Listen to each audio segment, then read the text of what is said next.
Hello students, how are you. पिछले session में हम लोग क्लास 12 फिजिक्स कैपेसिटर के बारे में अध्ययन किए थे, जिसमें हमारा टॉपिक था दो चालकों को जोड़ने के बाद क्या परिस्थितियां उत्पन्न होती हैं। तो हमने सारा कुछ आपको डिस्कस कर दिया था। एक चालक हमने ए माना था, दूसरा चालक बी माना था, और पहले की धारिता को C1 माना गया था, दूसरे की धारिता को C2 माना गया था। पहले का विभव V1, दूसरे का विभव V2।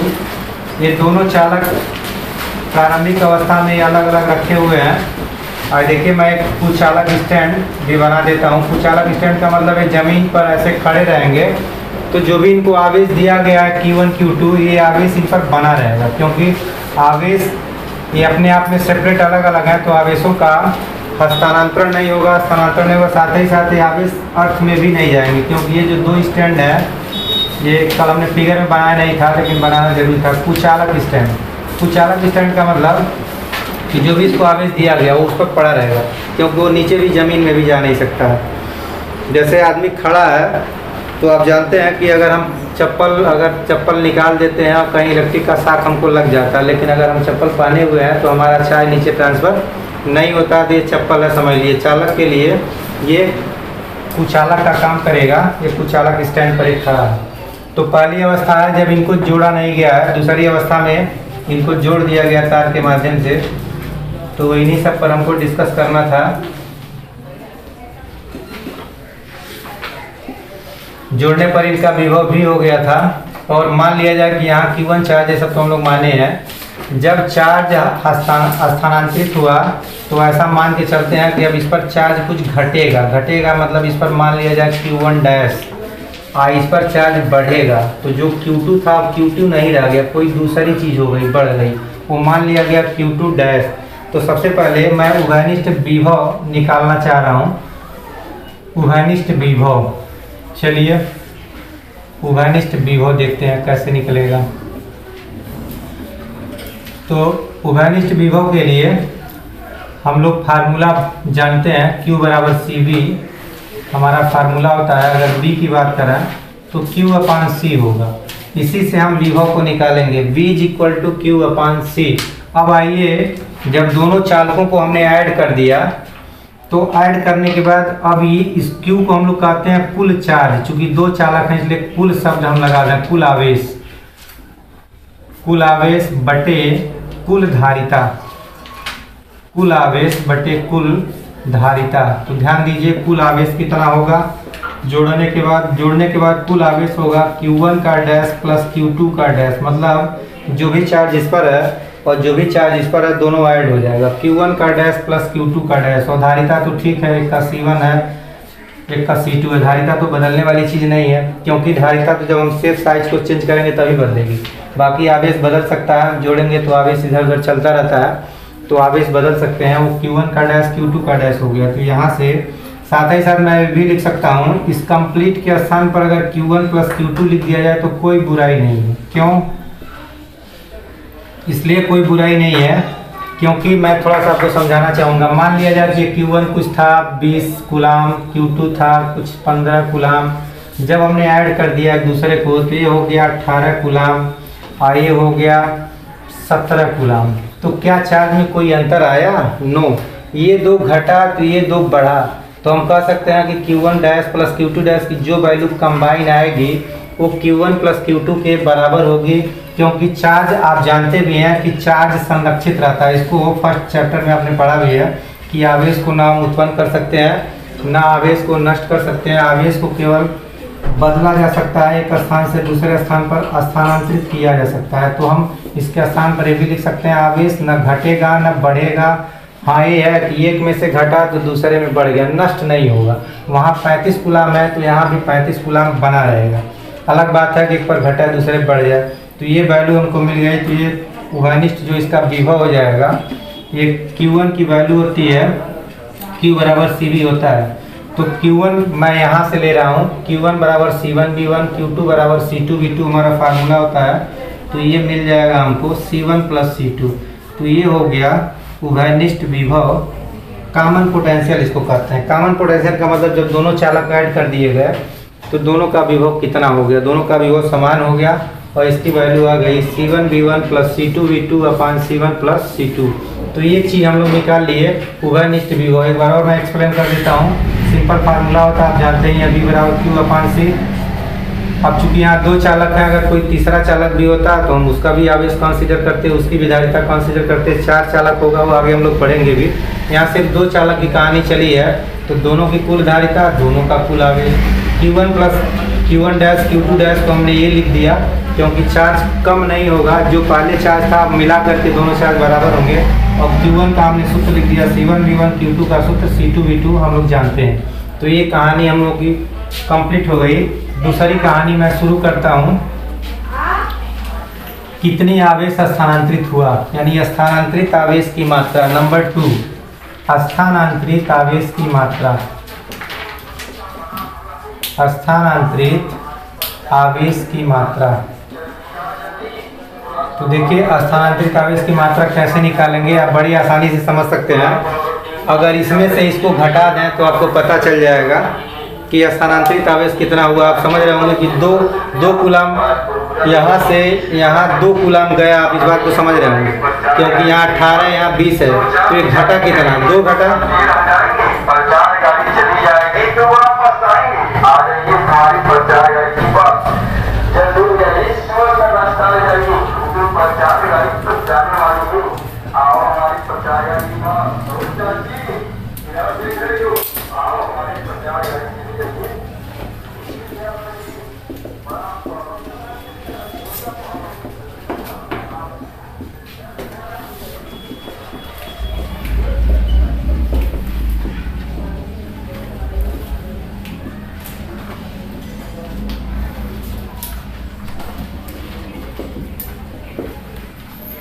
ध्यान दीजिए कितना आवेश ट्रांसफर हुआ।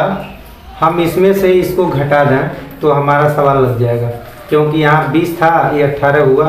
इसका मतलब इसमें 2 की कमी आई, इसमें 2 की वृद्धि हो गई। ये 15 था, ये 17 हो गया।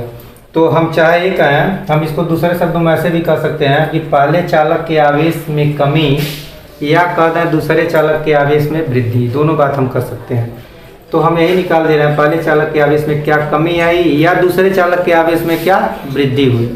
तो मैं कमी से ही निकाल दे रहा हूँ। तो पहले चालक के आवेश में जो कमी आएगी वही स्थानांतरित आवेश की मात्रा होगी। यही बात आपको समझनी है, तो आप समझ भी गए होंगे। सिंपल गणित है, कोई दिमाग नहीं लगाना है। तो Q1 में से Q1 डैश को घटा दिया जाए, यानी 20 में से 18 को घटा दिया जाए, पता चल जाएगा।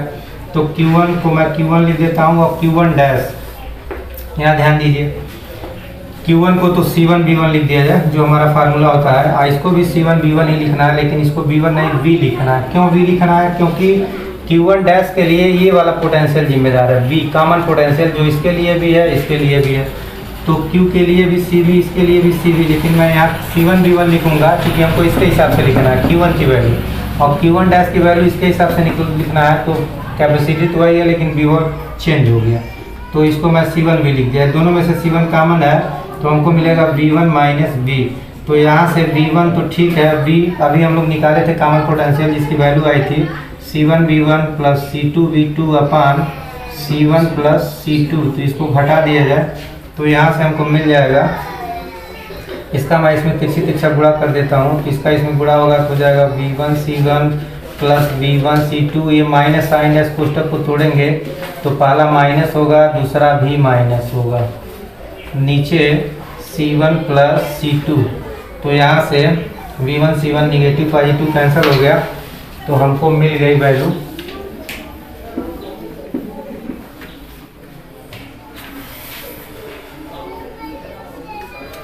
C1 बाहर है, अंदर मिला V1 C2 माइनस C2V2,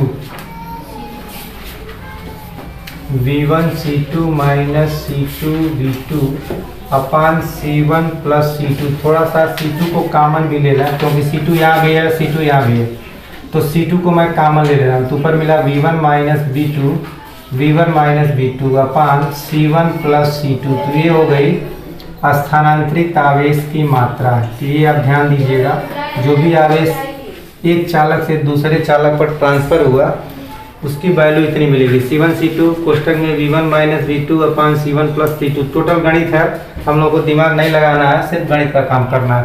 चलिए इसके बाद तीसरी बात करते हैं। तीसरी बात ये करना है कि एनर्जी में कितना डिफरेंस आया। तो सबसे पहले हम लोग पहली अवस्था में एनर्जी निकालेंगे, फिर दूसरी अवस्था में एनर्जी निकालेंगे, फिर देख लेंगे कौन ज़्यादा है कौन कम है।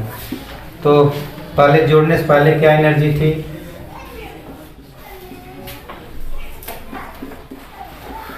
ये है C1, ये है C2, इसका पोटेंशियल V1 V2, इसको Q1 चार्ज दिया गया, इसको Q2 चार्ज दिया गया था। तो पहले मैं इस अवस्था में एनर्जी निकाल रहा हूँ। तो हम कहेंगे जोड़ने से पहले कुल ऊर्जा, जोड़ने से पहले कुल ऊर्जा, तो जोड़ने से पहले कुल ऊर्जा हाफ CV² हमारा फार्मूला होता है, हाफ CV²। ये C1 और V1 का स्क्वायर इसके लिए C2 और V2 का स्क्वायर, ये कुल एनर्जी हो गई। इनिशियल एनर्जी मैं इसको UI लिख देता हूँ, एनर्जी इनिशियल। अब जोड़ने के बाद दोनों चालकों को जोड़ने के बाद कुल एनर्जी कितनी होगी, U फाइनल। तो U फाइनल में फिर यही फार्मूला हाफ CV² फार्मूला केवल हमको लगाना है। तो यहाँ इसको C1 कर लूँगा, इसको C2, V को मैं V रखूँगा, V1 V2 नहीं करूँगा क्योंकि दोनों का जो पोटेंशियल है जोड़ने के बाद वो सेम है। तो यहाँ से V को कॉमन ले लिया जाए V², तो हमको मिलेगा C1 plus C2। Equation number 2 मान लिया जाए, दिस इज इक्वेशन नंबर 1। अब थोड़ा सा अगर आप ध्यान दें, थोड़ा सा अगर ध्यान दिया जाए तो मैं इसमें से इसको घटा रहा हूँ, UI में से UF को मैं घटा रहा हूँ। अगर ये वैल्यू निगेटिव आएगी, दो बात हो सकती है, तीन बात हो सकती है। अगर एक वैल्यू में से दूसरी वैल्यू घटाते हैं तो हो सकता है निगेटिव आ जाए। अगर निगेटिव आएगी तो हम मान के चलेंगे कि पहला कम था दूसरा ज़्यादा था, पहला कम था दूसरा ज़्यादा था। अगर वैल्यू पॉजिटिव आएगी तो हम कहेंगे पहला बड़ा था दूसरा छोटा था, तभी बड़े में छोटे घटाते हैं तो प्लस आता है।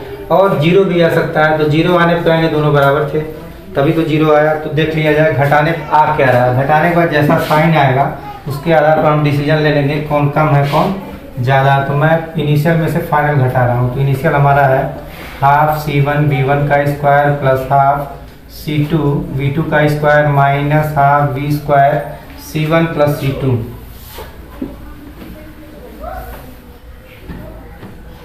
तो ये हो गया C1 प्लस C2।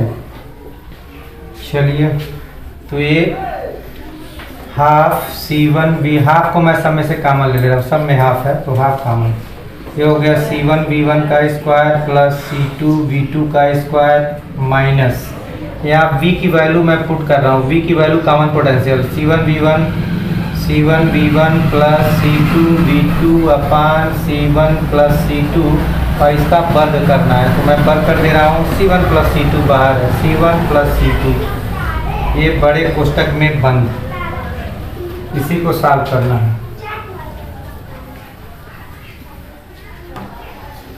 तो ये हो गया is equal to 1/2 C1 V1 का स्क्वायर प्लस, एक काम और कर लिया जाए लेकिन एक स्टेप और चलते हैं, C1 V1 का स्क्वायर C2 V2 का स्क्वायर माइनस, इस वर्ग को मैं दोनों पर डिस्ट्रीब्यूट कर दे रहा हूँ, ऊपर भी दो घात नीचे भी दो घात, तो ऊपर हो जाएगा बटे के ऊपर C1 V1 plus C2 V2 दो पावर, नीचे C1 प्लस C2 पर दो पावर, बगल में C1 प्लस C2 है तो ये C1 C2 इसके घात से कटेगा, ये C1 प्लस C2 नीचे बचेगा, इसको मैं यहाँ मल्टीप्लाई कर दे रहा हूँ, तिरछे तिरछा गुणा, इसका बटा 1 मान के। तो इसका गुणा मैं इसमें कर रहा हूँ तो होगा C1 का स्क्वायर V1 का स्क्वायर, फिर इसका गुणा इसमें होगा तो C1 C2 V2 का स्क्वायर, फिर इसका गुणा इसमें तो C1 C2 V1 का स्क्वायर, और इसका गुणा इसमें तो हो गया C2 का स्क्वायर V2 का स्क्वायर। चलिए फिर इसको खोल दिया जाए, तो इसको खोल देंगे तो माइनस साइन और मैं कोष्टक लगा देता हूँ, इसको खोला जाएगा A धन B का होल स्क्वायर, तो A का वर्ग यानी C1 V1 का वर्ग प्लस B का वर्ग C2 V2 का वर्ग और plus 2 time C1 C2 V1 V2 ये मिलेगा हमको।